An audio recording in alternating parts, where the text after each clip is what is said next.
Bismillahirrahmanirrahim. Assalamualaikum warahmatullahi taala wabarakatuh. Kita jumpa lagi di channel Pak Nidin, channel yang membincangkan topik-topik ekonomi dan bisnes bagi membantu anda semua untuk menjadi usahawan yang lebih cemerlang di dalam mentadbir, mengurus dan memimpin perniagaan masing-masing.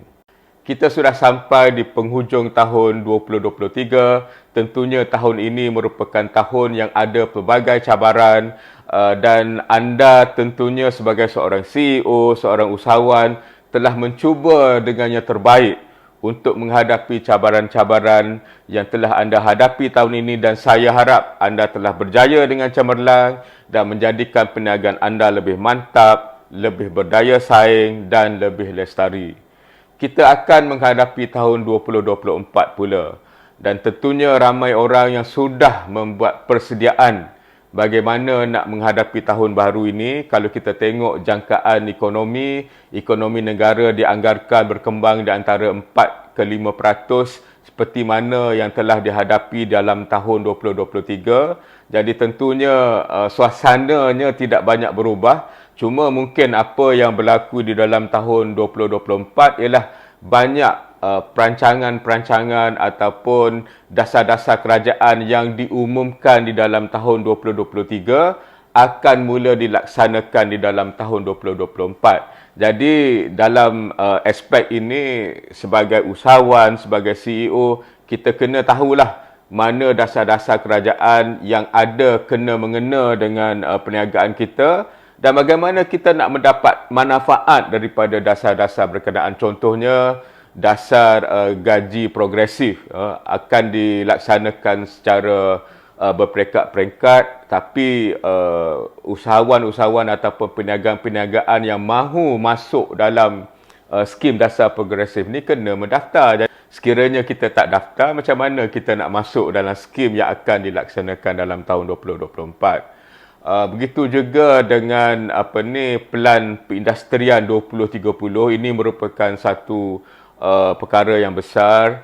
Di samping pelbagai industri yang akan dibangunkan oleh kerajaan, ada juga inisiatif-inisiatif tertentu untuk mengukuhkan lagi perniagaan kecil dan sederhana. Jadi ini merupakan satu perkara yang kita kena fahami jugalah, di mana adanya peluang, apakah insentifnya dan bagaimana kita nak mendapatkan manfaat daripada perkara ini. Dan kita kena ingat dalam tahun 2024 juga kerajaan akan melaksanakan proses merasionalkan subsidi, terutamanya subsidi tenaga.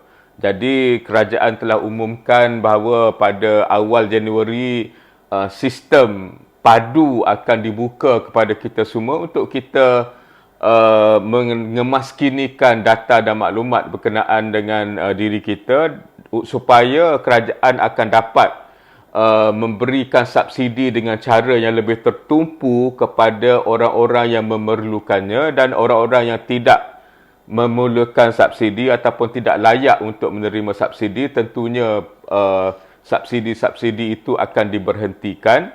Setakat ini, sebagaimana yang diumumkan, kerajaan belum menetapkan secara terperinci bagaimanakah perkara ini akan dilaksanakan. Tapi sebagai usahawan, kita kena meneliti perkara ini, dan di antara perkara yang mungkin berlaku ialah ada segmen pasaran yang mana kuasa beli mereka mungkin berkurangan sedikit disebabkan mereka sudah tidak menerima subsidi, seperti subsidi petrol misalnya. Jadi sama ada kekurangan daya beli itu akan memberi kesan kepada perniagaan kita atau tidak, kita kena memikirkannya daripada sekarang. Jangan tunggu apabila ianya berlaku baru kita nak usahakan tindakan-tindakan supaya perniagaan kita tidak terjejas. Jadi dengan mengenal pasti dasar-dasar dan polisi-polisi kerajaan yang akan dilaksanakan di dalam tahun 2024 juga, maka tentunya perniagaan kita lebih bersedia. Satu lagi perkara yang mungkin saya nak sebutkan di sini ialah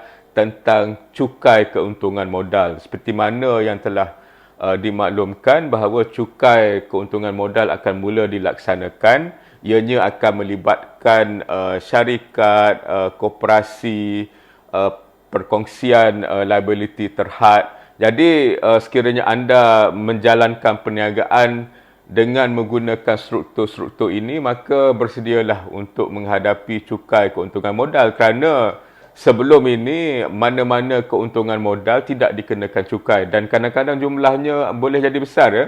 Sebagai contoh, sekiranya anda ada harta intelek dan anda menjual harta intelek itu kepada pesaing anda ataupun pada pihak yang berminat pada harga yang begitu besar.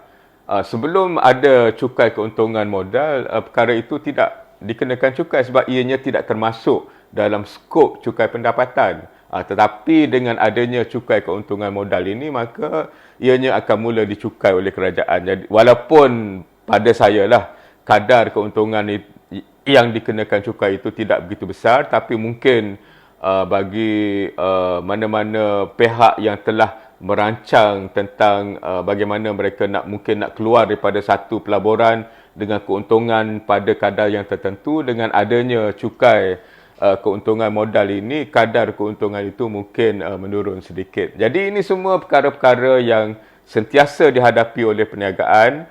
Kita berniaga untuk masa hadapan, jadi tawaran-tawaran kepada pelanggan melalui produk, melalui perkhidmatan ataupun gabungan di antara keduanya kena sentiasa diperbaharui. Pelanggan pula dipengaruhi oleh pelbagai faktor di dalam melanggan barangan ataupun perkhidmatan kita. Di antaranya ialah persaingan. Mereka juga melihat tawaran-tawaran yang diberikan oleh pesaing. Jadi kita tidak boleh hanya menumpukan kepada perniagaan kita semata-mata, kita kena tengok kiri kanan jugalah.